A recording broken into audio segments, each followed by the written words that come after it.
friends. How's it all going out there for you?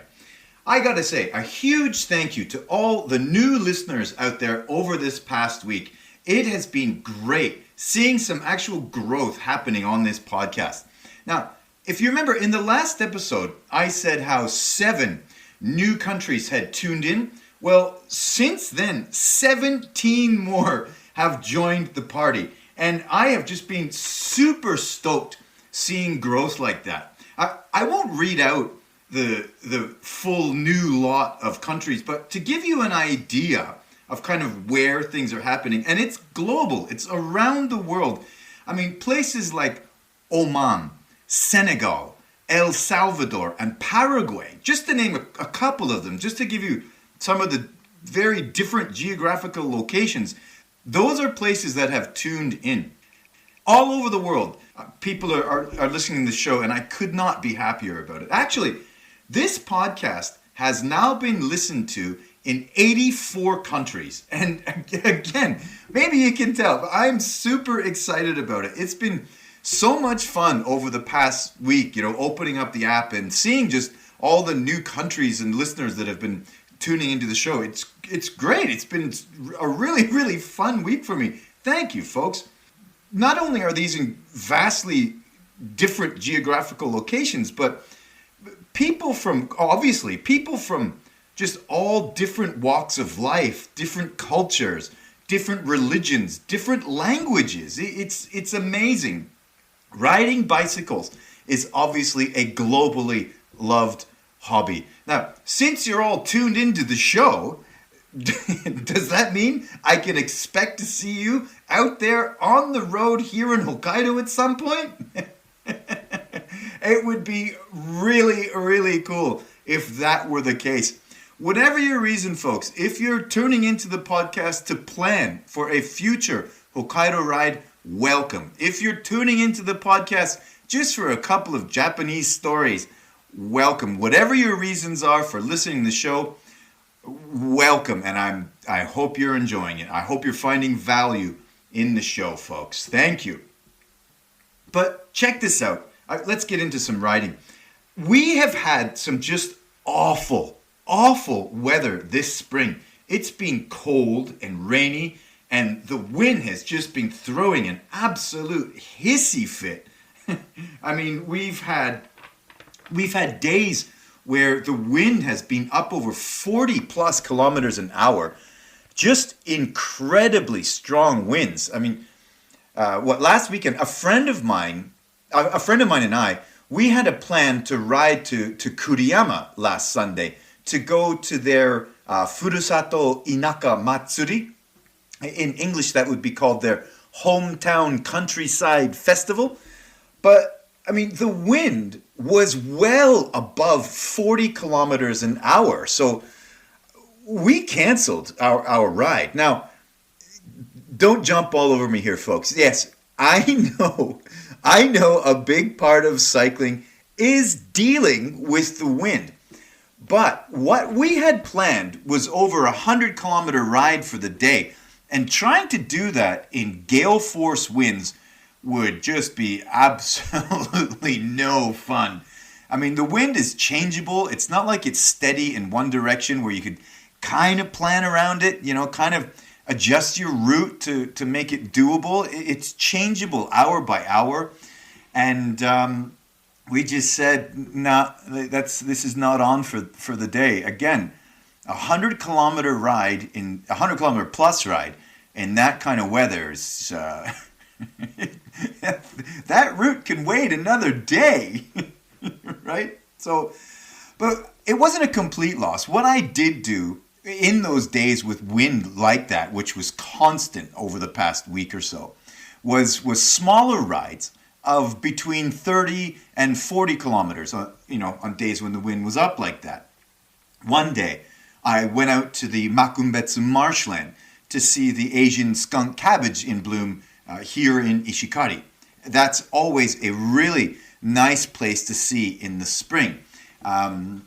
It's super easy to get to, straight up Route 231, hang a right at the Ishikari Kakko Bridge, couple of kilometers down the cycling path and you're there. It's a beautiful little spot. They've got a real nice boardwalk going through the marshlands, and when the skunk cabbage are in bloom, it's great to see. I make an effort to go there every year, and it's definitely a shorter ride for me. It's less than 40 kilometers, but with the wind up like that, it's well worth it. And yes, as always, there are pictures of it up on the Cycling Hokkaido Instagram page.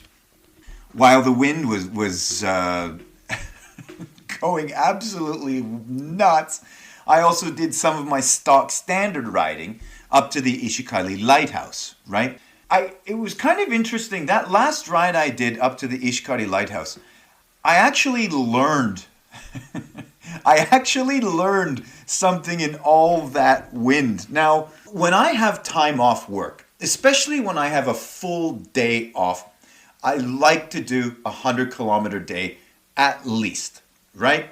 You take off in the morning, you've got food packed for the day in your panniers, and you just go out and you just be out on the road, right? And when I do that, those big rides, at least 100 kilometers on days off like that, I try to find new places and things, right? Again, I like to leave early.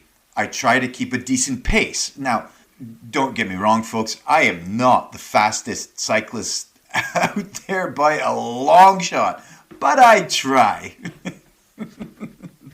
And with all of that, there is a little bit of pressure, right? I put a little bit of pressure on myself. And I don't mean that in a bad way at all. I mean, you just kind of push yourself, right? You're trying to improve yourself. You're trying to be a better cyclist. You're trying to get yourself in better shape. You're trying to do things a little faster pace. Again, you always got to try and get better, right? I mean, why not, right? So there is always a little bit of pressure, but with those rides in those crazy winds, with a much, much shorter distance and unlimited time, an entire day off, it all felt very, very different. Having absolutely zero, and I mean zero expectations for the ride was oddly freeing. It wasn't really chill and not just chilly. Sorry. Of course, it was a very, very chill ride because it's zero pressure, zero expectations. I mean, also, because of the wind, I took breaks anytime I wanted. Instead of trying to push on through to be home, before dark on a bad weather 100-kilometer day. I wasn't trying to push on 5 more kilometers before the break. Because the wind was so awful, I just took a break anytime I wanted. I had zero time constraints, nothing. So, I also found myself lingering a little longer, looking at the sea. I just found those much smaller rides were really excellent. Now, of course, I do smaller rides as well, but usually when I do a 30-kilometer ride up to the lighthouse, something like that, it's because I'm in between jobs. I've got 3 hours off in between jobs, and I can get out and do that. But for that, I'm also kind of pushing it because I know I have to get back to the next job, right?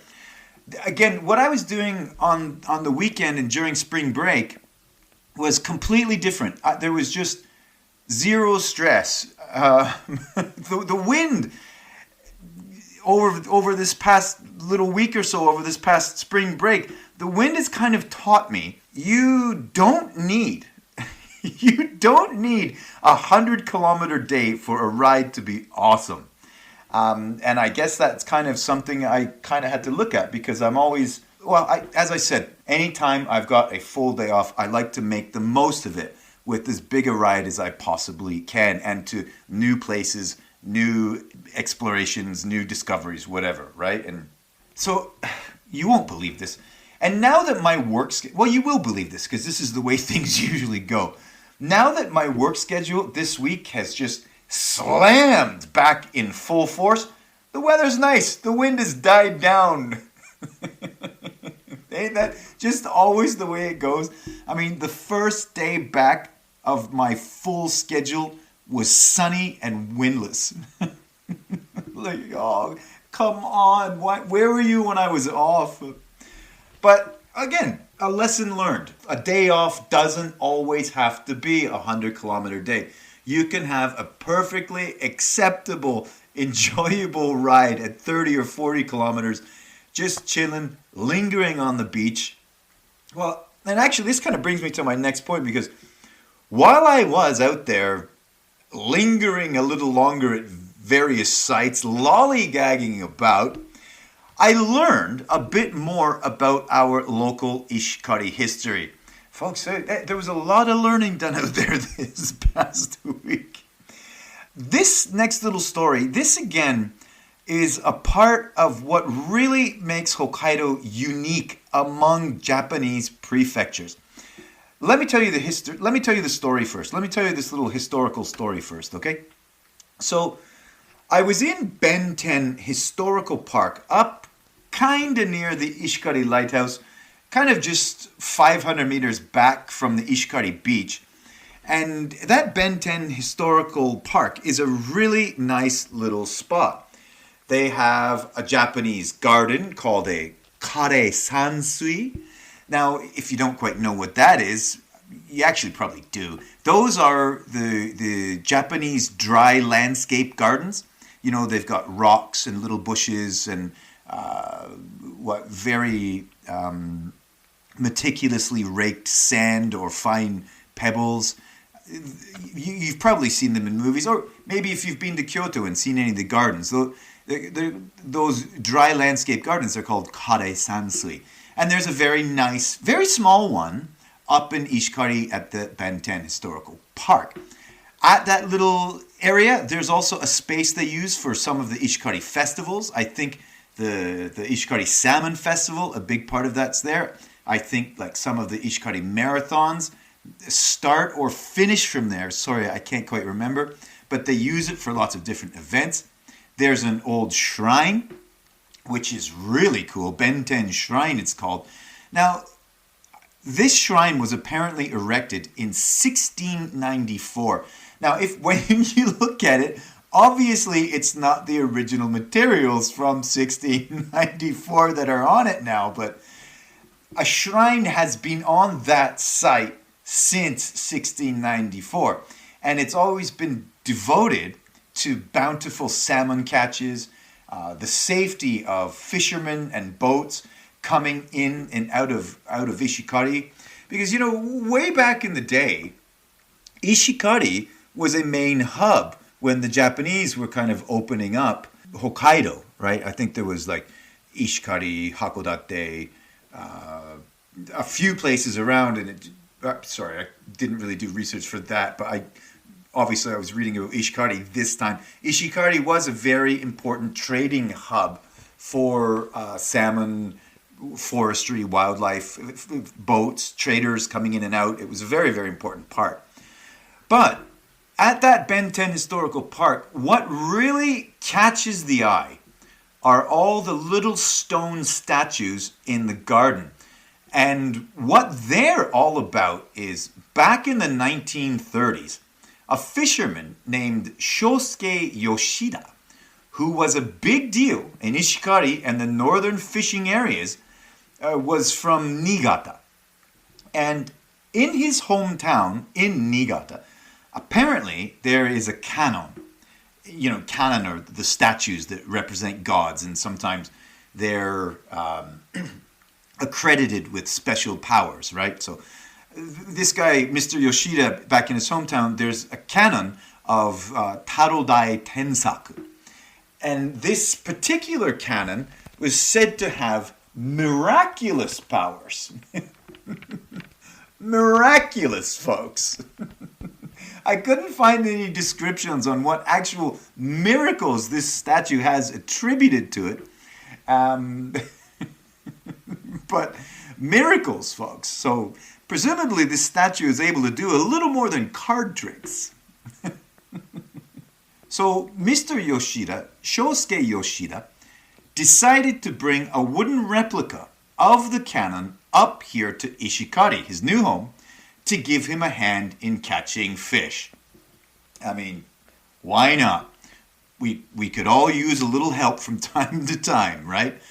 But because that particular cannon in Niigata was surrounded by 33 stone statues representing the 33 temples on the Saigoku Temple pilgrimage, which is a real big deal for a lot of more religiously inclined folks, he decided he wanted the same setup up here in Ishikari. So he goes around, taps up the locals to get a bit of dosh, and they all chip in and get these 33 replica statues made to surround his wooden replica of this miraculous cannon.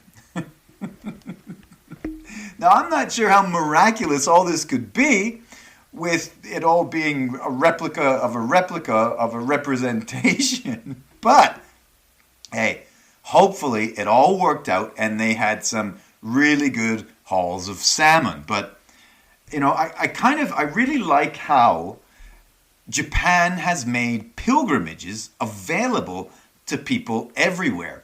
They've also made pilgrimages available to people who are maybe unable to travel kind of throughout history, right? Like, if you can't actually do that very long, very involved Saigoku pilgrimage, which goes through quite a few prefectures, you can visit kind of replica sites with 33 statues all together.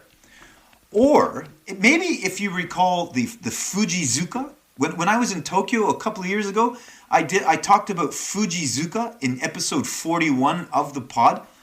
Way back in the day when Mount Fuji was considered sacred, people would visit it and offer prayers and hopes for the future and all that kind of good stuff, right? But if you couldn't actually visit the sacred Mount Fuji, you could visit miniature Fujis made with real rocks from Mount Fuji, kind of scattered all over the Kanto area. And you see that with a few things here in Japan, right? It happens from time to time. I think there's another like 88 Buddhas that are in Furano that represent, I can't remember the place down south, but Brad Bennett from freewheeling.jp, the tour guide company, he took me and showed me those 88 Buddhas. That was really cool. Again, that is so you can actually do the pilgrimage without having to go through the trouble or expense of going to the actual place. I think that's a really cool thing that lots of these temples and shrines and things have set up, or patrons have set up all over Japan. Now, here's why I think this Shosuke Yoshida's story is a part of why Hokkaido is unique. So he was from Niigata and imported a part of Niigata culture to his new home in Ishikari. And you see it all over the island of Hokkaido.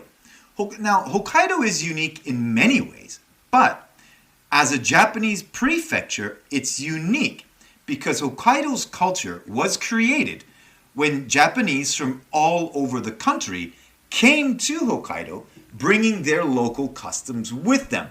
Now, I think I talked about this at New Year's as well. You know, the traditional New Year's dish, ozoni, pounded rice soup, has many variations here in Hokkaido.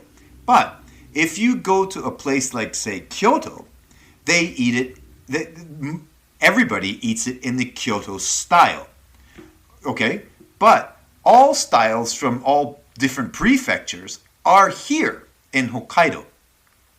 Right? You can live in one neighborhood and each family could have a different type of ozoni. Well, that doesn't happen in prefectures down south. They all have that area's ozoni. But again, because everybody's family came from different places, they brought their own local customs, and that makes Hokkaido unique. You also see it in some of the names up here in Hokkaido. Places, for example, like Kita Hiroshima, North Hiroshima. That area of, very close to Sapporo, that city was opened up by, I think, if I recall, it was 40 families from Hiroshima down south. Yes, that Hiroshima, that very, very famous Hiroshima. Way back in the day when they were getting pioneers to come up and open up and settle Hokkaido. Forgive me, I'm not going to get into the Ainu stuff today. Families came from all over Honshu, all over Japan, again, and as I've said, bringing their own traditions with them. So Hokkaido is unique in the way it encompasses culture and traditions from all over Japan. And again, I'm not even touching on the Ainu part and their influence on Hokkaido's culture and history in this episode, okay? But folks, so I did a lot of learning out there this week, you know. I learned a ride doesn't have to be 100 kilometers to be excellent. And, you know, I learned a little more about Ishikari history. Every day is a school day, right? All right, folks. As always, I would love it if you would hit that subscribe button, follow the show, leave me a kind review, and share episodes with your friends. And a huge thank you again to all you new listeners out there. Thank you. And I hope to see you all out on the road at some point. Later, folks. Love ya. Rethinking Hokkaido!